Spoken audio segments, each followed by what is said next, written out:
This video is sponsored by, just kidding.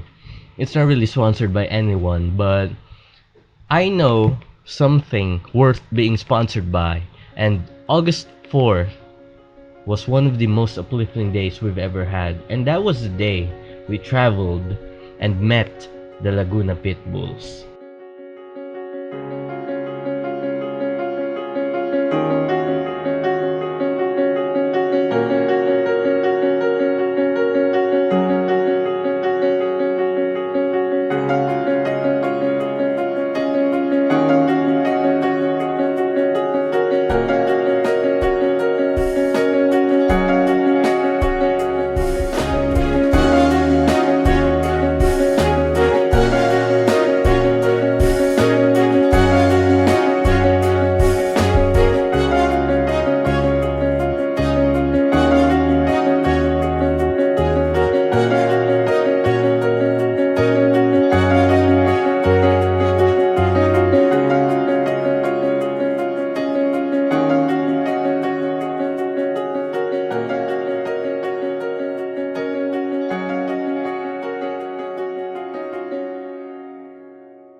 I remember it was the premiere of Avengers Endgame when our favorite dog Damon passed over.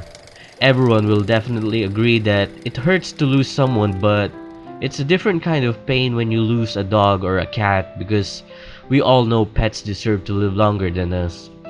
I didn't want to get another dog if it means to just plug up the void that Damon left in my heart, but I knew that the best way to cope was to help other dogs. I already fed stray dogs before, so that act was already occupied, and thus my desire to volunteer for Save the Laguna Pitbulls, or LPB for short, was ignited. While editing the special, I realized how much we felt complete after this experience, and there's nothing else we could ever ask for. We had to take the night at my girlfriend's place since she's closer to the meeting spot for our transportation to Laguna. It was indicated in our application forms that we had to be there by 5:45 a.m. and we'll exactly leave at 6 a.m. And I shit you not, the official LPB driver was the most punctual guy we've ever met. He exactly arrived at 5:45 a.m. The driver is just one of the many professional assets in the LPB crew. 6 a.m. and then we were off to Laguna. A couple of hours later, despite the day being gloomy, we arrived.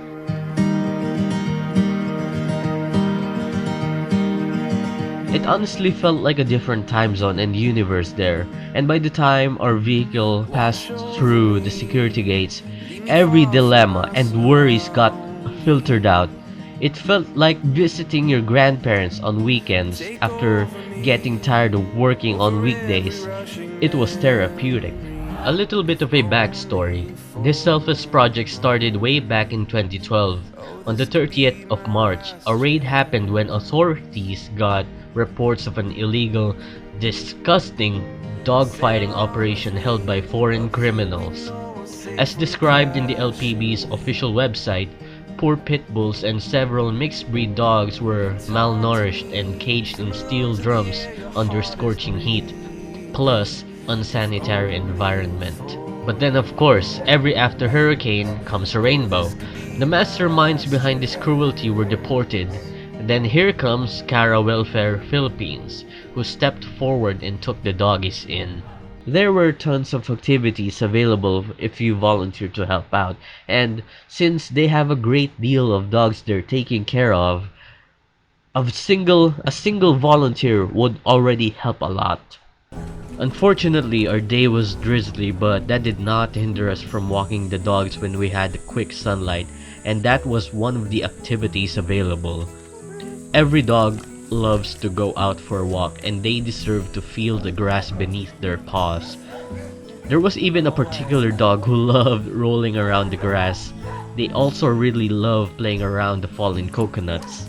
Come to think of it, despite of what the public perceived of them as aggressive pit bulls, they're still pretty much like golden retrievers or shih tzus. They're basically still babies. While editing this, I can't help but wonder when dogfighting here in the Philippines started. And fortunately for us, dogfighting is illegal here. I started researching the history of dogfighting in the Philippines, and to my joy, there's no definite history behind it, and I would like to take that as a good sign. One of the main results I found while researching were, you guessed it, 300 Laguna Pitbulls rescued. There was also an article I stumbled upon that they had to even put down dogs because of their medical condition. Some dogs were even too weak to stand, some dogs had ripped ears and tongues. So I guess some of you were wondering, why would people even do this? Easy. Because of money. These criminals would then broadcast the dogs' fights in a betting format outside the country. Baby, come here. The next activity we did were playing with the dogs without leash.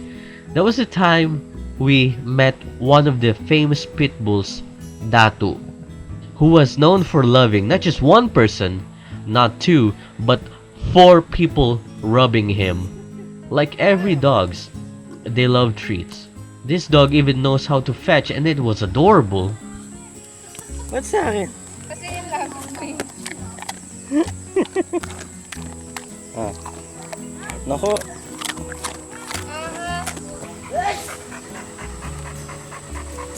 This doggy only has 3 legs, and he's still super active, and that just shows how much they care less for themselves, you know.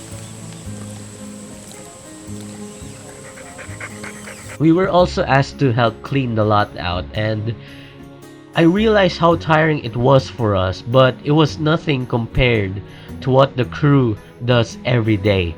For those who were wondering, how many do they have in their crew in this private sanctuary with upwards of 50 dogs? Just 4 of them. We always claim and share on Facebook how much we want to help stray dogs or cats, but we don't really act on it. And these selfless people took a step forward. Personally, you don't really have to adopt dogs or cats. A simple feeding would already help a lot. We also met the lead caretaker's puppies, Mocha and Mona, who were just hyper.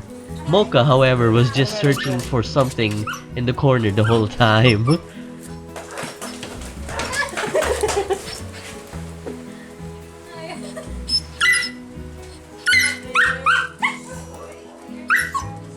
Filming this vlog now made me feel how fortunate we were to be able to join this, and I am really grateful they allowed me in hopes to make this platform of mine to help spread awareness. So what really pisses me off is when people often buy, and I am emphasizing on buy, not adopt dogs when they are still puppies. And by the time they grow up, the love and affection and care they have for them are gone.